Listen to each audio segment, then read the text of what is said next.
Bismillahirrahmanirrahim. In today's class, we will be discussing the fast entrance test pattern and syllabus specifically. कोई इधर उधर की बात हम नहीं करेंगे, टू द पॉइंट बात करेंगे, टू द पॉइंट जो जो चीज़ें सिलेबस में इंक्लूडेड है वो करेंगे ताकि आपको इजीली समझ आ जाए। चीज़ों को कोई कम्प्लेक्स नहीं बनाएंगे, किसी की बुराई या किसी की तारीफ नहीं करेंगे।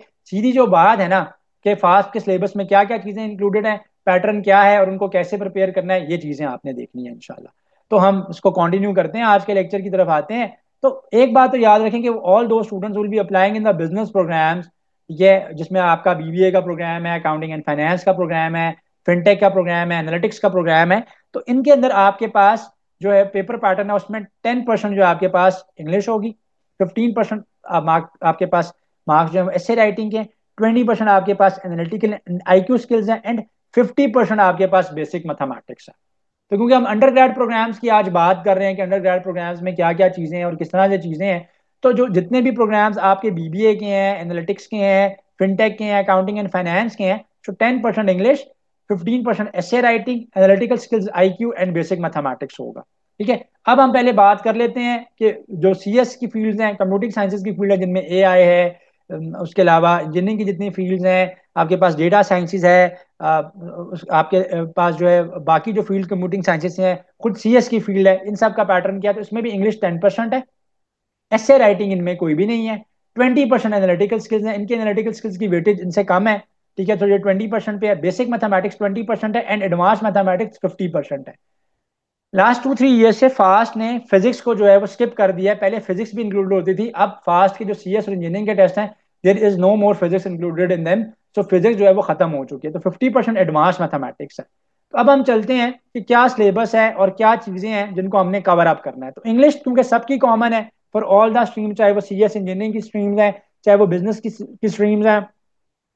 तो वोकैबलरी होगी आपके पास, सिनोनिम्स, एंटोनिम्स यानी वर्ड्स मीनिंग्स हो सकते हैं, ग्रामर का यूजेज है जिसमें आपके पास पार्ट्स ऑफ स्पीच है, टेंसेस एंड सेंटेंस के स्ट्रक्चर्स को देखना है, क्लोजर टेस्ट हैं।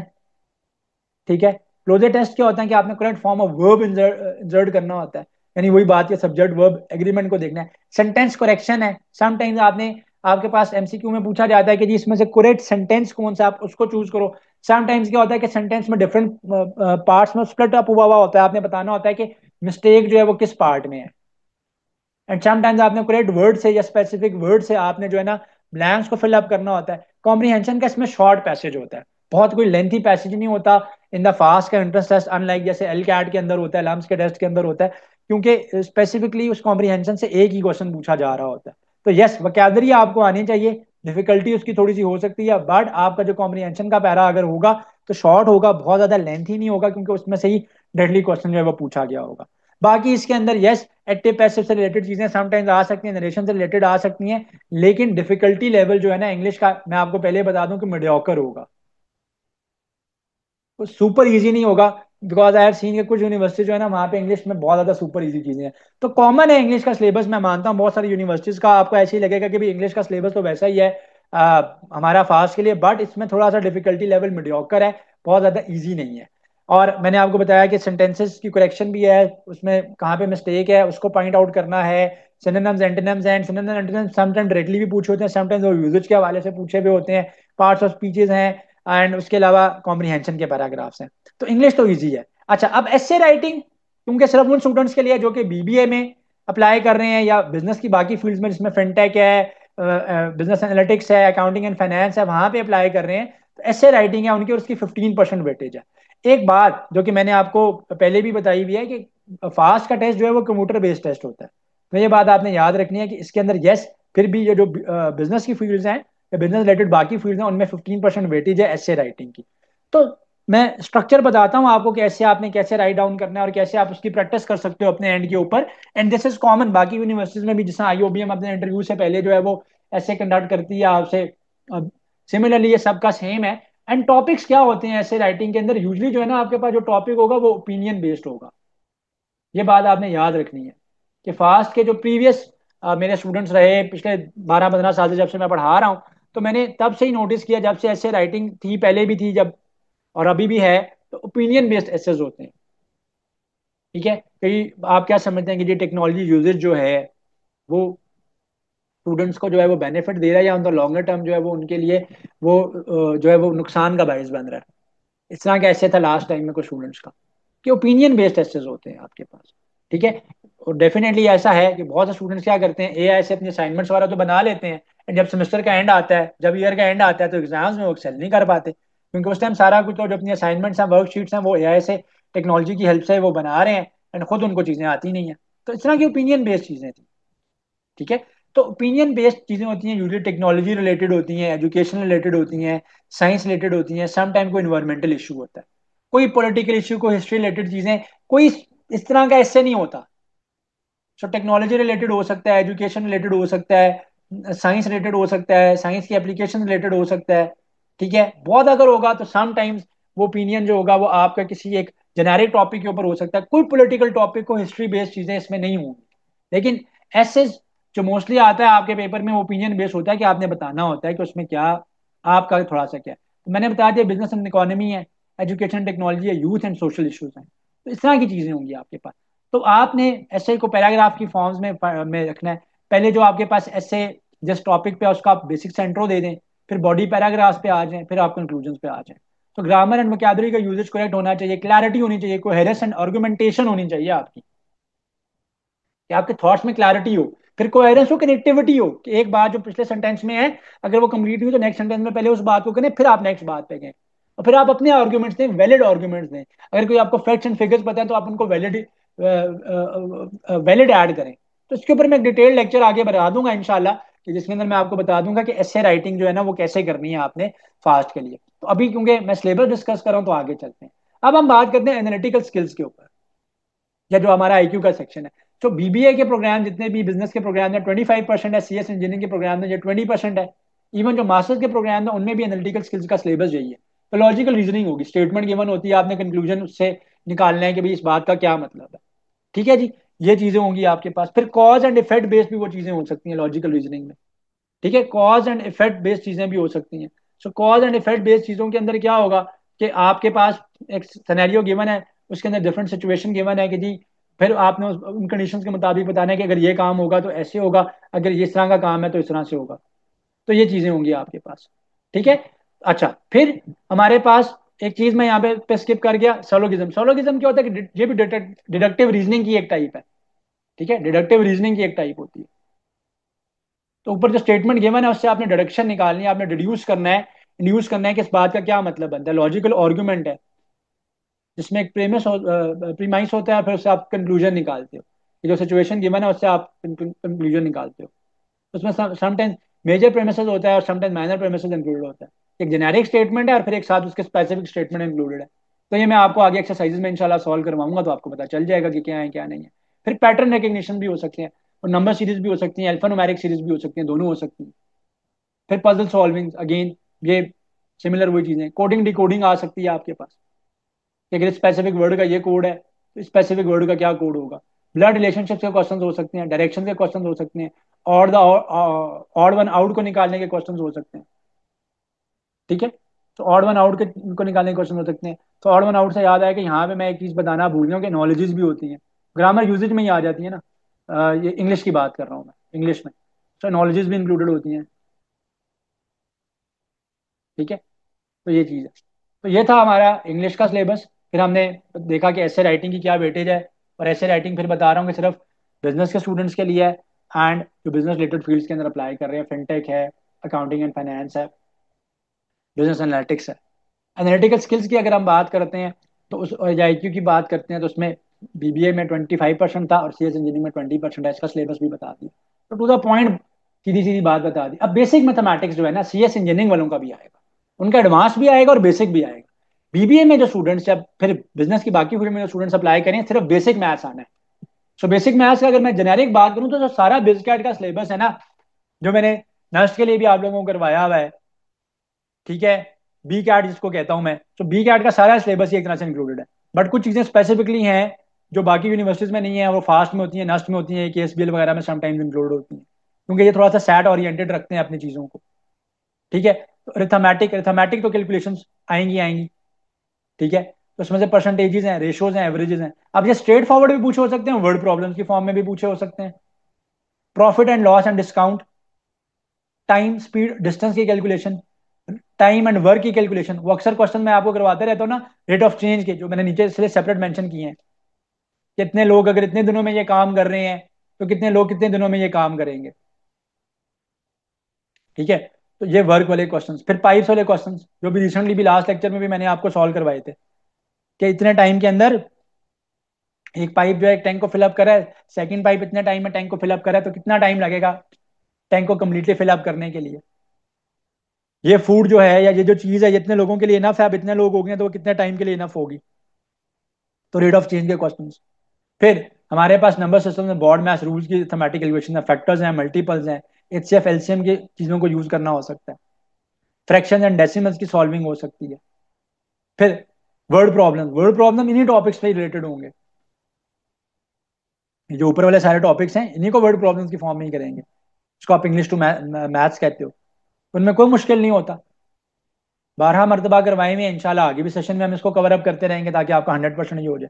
तो वर्ड प्रॉब्लम्स जो है वो देखनी है हमने। अलजबरा है, अलजबरा में क्वाड्रेटिक इक्वेशंस भी हो सकती हैं, लीनियर इक्वेशंस भी हो सकती हैं, दोनों होंगी।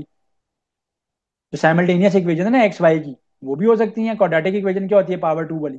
क्वाड्रेटिक इक्वेशन से ऊपर नहीं जाते बेसिक मैथमेटिक्स में, ये नाम ही बेसिक मैथमेटिक्स है। पोलिनोमियल्स हैं, सर्ड्स हैं, इंडाइसिस हैं।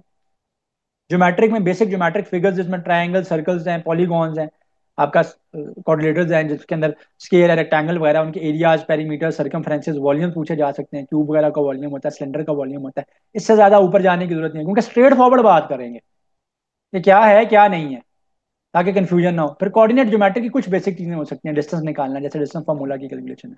एंड दो चीजें जो इन्होंने बेसिक में थोड़ी सी ऐड की हुई हैं, जिसमें से लॉग्स हैं, लॉग्स की बेसिक्स। ऑल्दो यहाँ पे लॉग एडवांस मैथमेटिक्स में भी है, बट बेसिक मैथमेटिक्स में लॉग की सिर्फ बेसिक्स एंड सेट्स की बेसिक्स को आपने कवर अप करना है। ये दो चीजें। तो this is the whole syllabus जो कि बेसिक मैथमेटिक्स का है। तो बीबीए वालों का तो ये 50% कवर अप हो गया, एंड सीएस इंजीनियरिंग वालों का 20%। एंड ग्राफ समटाइम्स बहुत ही बेसिक सा ग्राफ रिलेटेड इशू हो सकता है, तो वो आप उसको देख लो, बस इसके अलावा कुछ भी नहीं है। अब हम बात करते हैं कि एडवांस मैथमेटिक्स का जो सिलेबस है स्पेसिफिकली वो क्या है।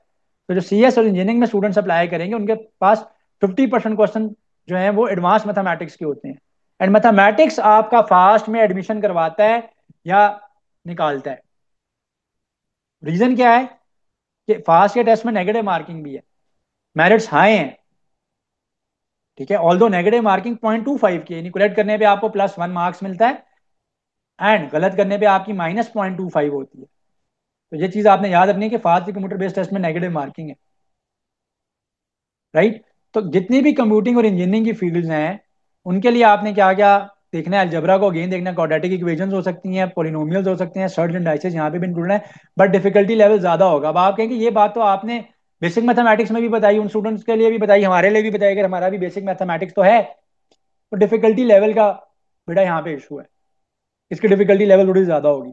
एनालिटिकल ज्योमेट्री बड़ी रिगरसली पूछी जाती है, ट्रायंगल्स वगैरह को एनालिटिकल ज्योमेट्री से सॉल्व करना, डिस्टेंस फॉर्मूला वगैरह को निकालना, इक्वेशंस ऑफ लाइंस हैं, स्लोप्स को फाइंड आउट करना, डिफरेंट सिनेरियोज गिवन है, नहीं अगर पॉइंट स्लोप फॉर्म है, तो पॉइंट स्लोप फॉर्म से आपने लाइन को फाइंड आउट करना है। फिर आपके पास अगर 2 पॉइंट फॉर्म है तो कैसे सॉल्व करोगे। फिर एनालिटिकल ज्योमेट्री के दूसरे बेसिक क्वेश्चन आ सकते हैं, जैसे एक लाइन गिवन है, एक पॉइंट गिवन है, इनके बीच का डिस्टेंस बता दो। ये बड़ा फेवरेट क्वेश्चन है, ऑल्दो क्योंकि कंप्यूटर बेस्ड टेस्ट में रैंडमली क्वेश्चन जनरेट होके आते हैं। बट क्योंकि ये 7 से लेके 16 तक टेस्ट चलेंगे ना, जब इंशाल्लाह फास्ट के सारे कैंपसेस में कंप्यूटर बेस्ड टेस्ट हैं, डिफरेंट डेज के ऊपर, डिफरेंट टाइम स्लॉट्स के ऊपर टेस्ट होते हैं, तो बहुत से स्टूडेंट्स देखेंगे कि उनके पास एनालिटिकल ज्योमेट्री में ये चीजें थी। स्लोप्स गिवन हो तो लाइंस के बीच का एंगल फाइंड आउट कर दो, लाइंस का रिलेशनशिप बता दो, पैरेलल है, परपेंडिकुलर है, नन ऑफ दीज हैं।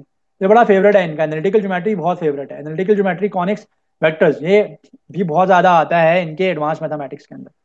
पॉइंट और लाइन का रिलेशनशिप क्या बनता है, कि वो पॉइंट लाइन के ऊपर है, लाइन के बिलो है, ऑन द लाइन है। Trigonometry, ratios and identities, difficulty level mediocre होगा।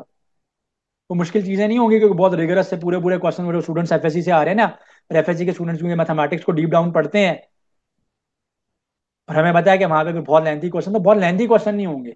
मैक्सिमम 3 स्टेप्स के अंदर सॉल्विंग वाला क्वेश्चन होगा ट्रिग्नोमेट्री से। हाइट्स डिस्टेंसेस निकालना, एप्लीकेशन है उनकी, एप्लीकेशन में क्या आ गया, एंगल ऑफ एलिवेशन निकालना है, एंगल ऑफ डिप्रेशन निकालना, बाकी एंगल की कैलकुलेशंस हैं, ये चीजें हैं। फिर कैलकुलस की बेसिक्स पूछी जाती हैं ट्रिग्नोमेट्री के साथ साथ, कैलकुलस की बेसिक्स पेपर में होंगी लाजमी आपकी, फंक्शंस होंगे आपके पास, लिमिट्स भी होंगे, डेरिवेटिव्स और इंटीग्रल्स भी होंगे, पर difficulty level easy to mediocre होगा, मैक्सिमम 2 to 3 स्टेप में सॉल्विंग वाली बात होगी। तो स्ट्रेट फॉरवर्ड बात करते हैं कि क्या होगा क्या नहीं होगा। फिर मैट्रिसेस एंड डिटर्मिनेंट्स होंगे। अच्छा, बेसिक से मैट्रिसेस यहाँ पे भी इंक्लूडेड है बेसिक मैथमेटिक्स में। सो 2 by 2 का मैट्रिक्स जो है ना वो यहाँ पे भी आ सकता है, जिसमें उसका इनवर्स निकालना, एडजॉइंट निकालना, सेक्टर डिटर्मिनेंट निकालना, इससे ज्यादा ऊपर नहीं जाएगा। ऑल्दो यहाँ पे भी यही है, बट अगेन क्वेश्चन का डिफिकल्टी लेवल थोड़ा सा ज्यादा हो सकता है। प्रोबेबिलिटी एंड परम्यूटेशंस, तो प्रोबेबिलिटी एंड परम्यूटेशंस को आपने कवर अप करना है, ये भी होता है यहाँ पे इंक्लूडेड। कॉनिक्स, कॉनिक्स भी इनका one of the favourite section है। तो बहुत परेशान नहीं होना कि जी कॉनिक्स आ गए, कॉनिक्स कैसे कवर अप करेंगे, इंशाल्लाह मैं उनको कवर अप करवाऊंगा आपको आपके सेशन के अंदर, और बहुत इजी तरीके से कराएंगे। जिनकी बेसिक्स नहीं है, जो स्ट्रगल करते हैं इसमें, या एड मैथ्स लेके आए हुए हैं और अप्लाई कर रहे हैं आप सीएस इंजीनियरिंग के प्रोग्राम्स के लिए, तो इक्वेशंस की ऑफ सर्कल्स हैं, उसकी स्टैंडर्ड फॉर्म भी, उसकी जनरल फॉर्म भी, उनको लेके क्वेश्चन हो सकते हैं। समटाइम्स वो जो सर्कल रिलेटेड या एलिप्सिस पैराबोला के इक्वेशन के क्वेश्चन जो वहां पे पूछे गए होते हैं वो बेसिक फार्मूला आने से ही हो जाते हैं।